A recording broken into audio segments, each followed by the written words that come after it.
is Islam teaches courage by definition. Grow courage, teach courage to the next generation.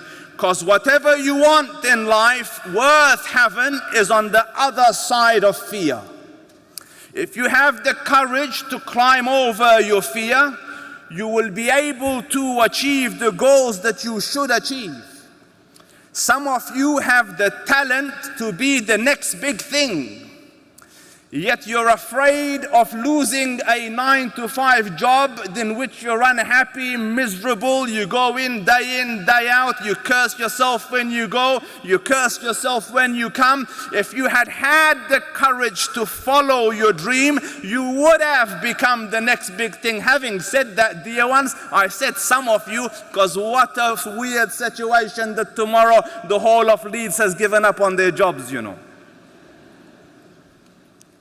And I say, how did this happen? Oh, there was a guy here from Australia. Courage, dear ones. Time is dead short, so I will rush. Of the people that had courage, who accepted the call, is a person by the name of Bilal ibn Rabaha. I am only teaching 2 lessons tonight. The first one, courage, done.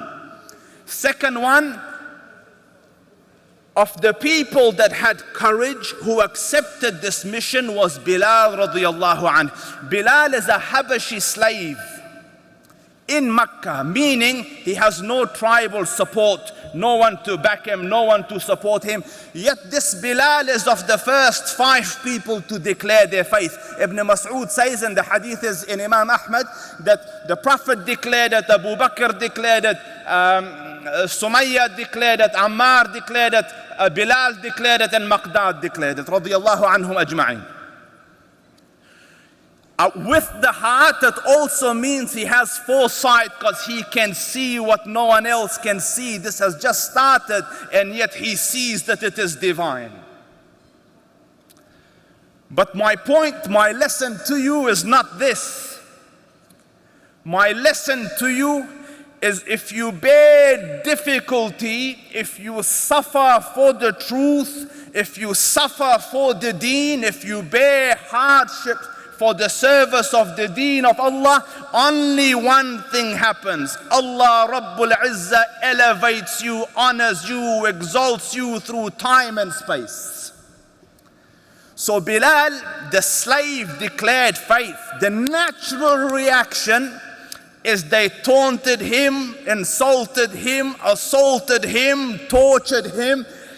You know the story. The boulder was on his chest, dragged across the street by the kids, and yet he cries out, Ahadun Ahad, my Lord is one, my Lord is one.